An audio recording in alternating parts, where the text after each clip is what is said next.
Let us discuss what we are totally convinced of is a very important matter, the issue of pornography.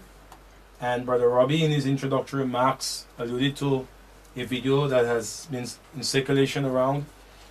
Matter of fact, as a group, we empathize with the family, the children, those who are made subject to this, the family who must go through a very difficult experience as a consequence of this video. What we wish to do as a grouping is to put in sharp focus pornography and to discuss the whole issue of how it impacts the life of an individual, how our young people feel about it, those who have seen or have been exposed to it, how do they think that families would think and react and respond to a situation similar to what we experienced and heard about this week, and what factors may influence a young person to engage in pornography.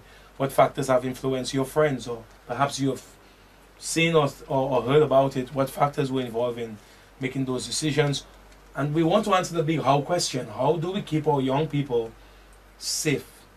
How do we manage our young people and help them develop capacity, equip them with knowledge and skills so that they do not engage in pornography as a specific issue because of its destructive nature? And then, in addition to that, a Christian sister, believe raised a recommendation to raise the age of consent from 16 to 18. We will propose a question to our young people. How do they think that that particular shift, if that were accomplished, would impact and assist with the whole management of our young people and keeping them away from pornography? So I would just try as much as possible to, talk to him about it or her and make he or she understand that that has to stop. Right. If I was in a family and a relative of mine do such a thing, my first mindset to deny that person. But when you sit down and you think of it properly, deny the person. Deny knowing that person. Okay. Totally. So now, but that is my first thought. Yeah. But when you sit down and you think about it, that should be that'll be the worst thing to do. Because if I'm a parent and my daughter or son did that kind of a thing, what I'll be heartbroken to that person is that the child is that he or she going to be crying forever because the mother or father that she loves is disgusted by being in the same room with her. I know how that feeling because I've had my mother being ashamed of me at a certain period of time, and that is not a good feeling. So the best thing for a parent to do is to go up to that child, speak sense in his or her head, and comfort them, because without comfort their life going to be hell forever. So the parent need to sit down and comfort that child. Right. My first reaction will be to talk to my daughter. At that time, not just by the parents, but every single, especially if that child goes to school, every single student, every friend, they can see that and they go in and they start to pressure that child. That child can be under so much pressure and so much embarrassing things are going to be happening. Let's say it's a girl, especially. The best thing that a parent should do at that point is to comfort the child. Even as they said at the beginning, as it is at our doorstep in Dominica, it is even more disgusting, even more hurtful to me. I feel like it's my little sisters doing that stuff, and it is hurtful. And I think when it comes to family, this is a negative stigma in the family, Negative stigma meaning the society going to look at that family like, hey, that person don't raise a child well. But we know even if you raise the children well, some children tend to go astray, tend to take their own paths.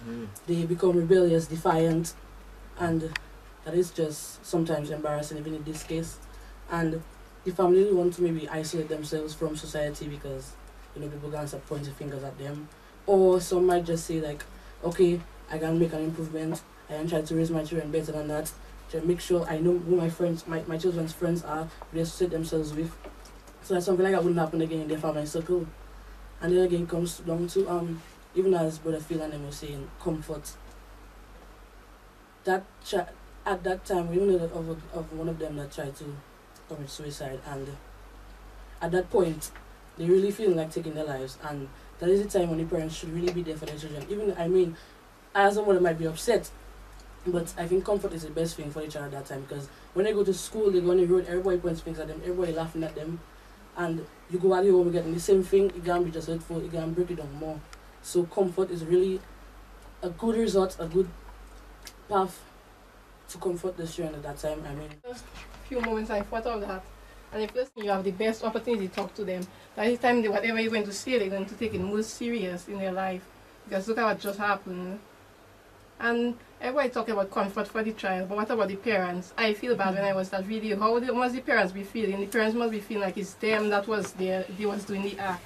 I think the whole family just need counseling at that point. As a parent, you're going to love that child. Even if you might be feeling so sad for that child, you're going to love that child. So what you're going to think of is what can you do to help the child, to help you to move on from that. Because right now, that is something big. I think it will be hard for them to get jobs, figure out the future, hard for you to get jobs. You're always going to have that around you. That's always going to be floating. Even if people stop talking about it, it's always going to be in the background. Right now, all the parents need to do is get counseling and try to move forward. And you make one mistake, and yes, that's a mistake that will stay with you for all your life, because people are very hypocritical and like to say things about you. But at least to show them that even after that, I can rise up. So yeah. All right. That's why I love young people. You know, we say it as it is. All right. Interesting views so far.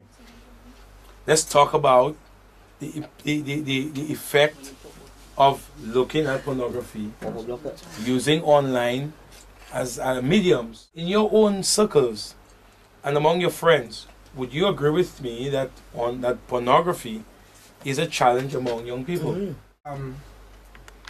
I think what is leading our young children into doing and viewing pornography is that, and I'm going to speak for those that are like 16, those that are actually at the age of consent, well, the recent age of consent.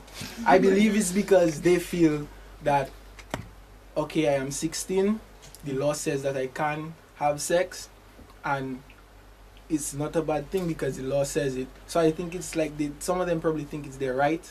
You know, some little children, they probably think it's their right by law. But I mean, if you think of it, why should you want to embarrass your family and embarrass your friends just because of pleasure? That doesn't make any sense to me as an individual.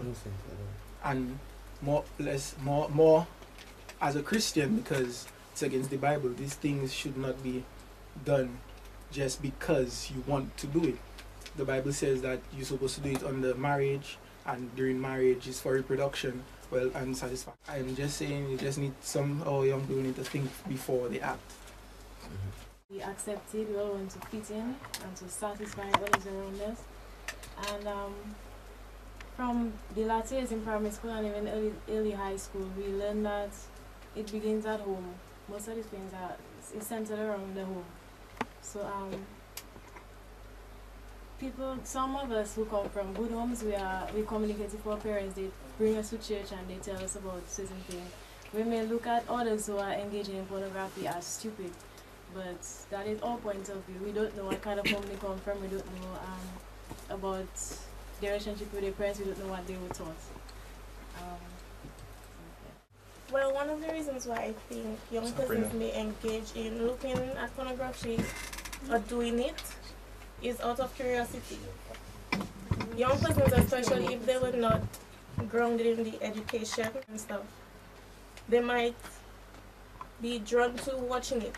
Or they might, just because they hear their friends talking about it, they might wonder what they're talking about and happen to just go and search it on the net or something. Or, like she was saying, peer pressure it always takes two persons to do that thing. Well, the factor why people watch porn is that it is easily accessible. So now parents have little children and they can go to the internet, and sometimes you're on the internet doing something innocent and something just pop out.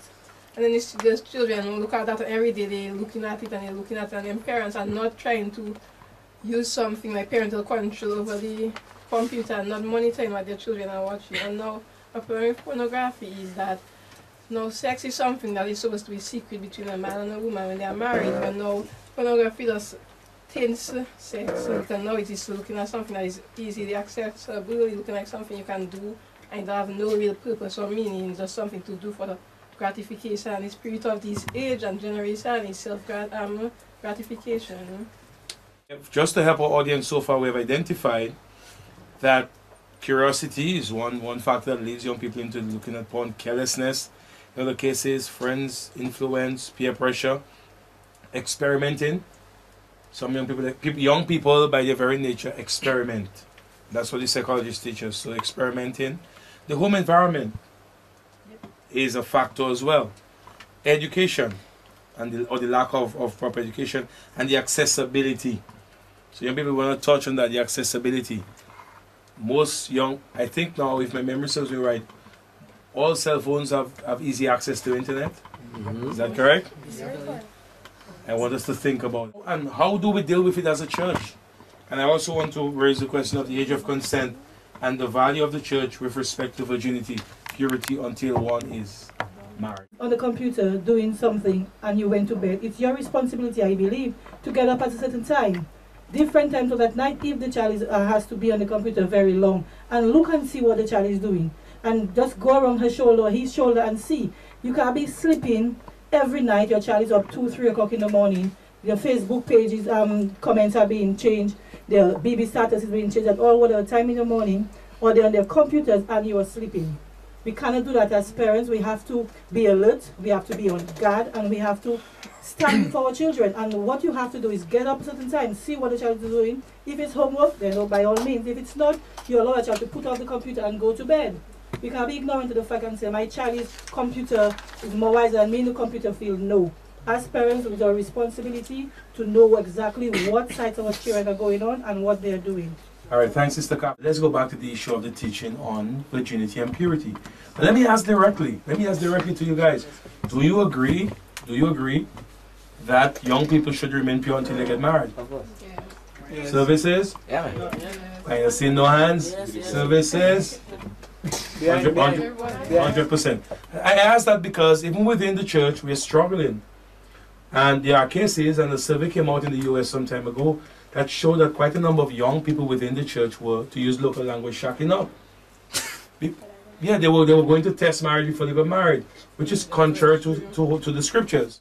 Like pastors, everybody just wait. They're leaving it up to the youth director or the people in the youth to talk to them about purity and all that.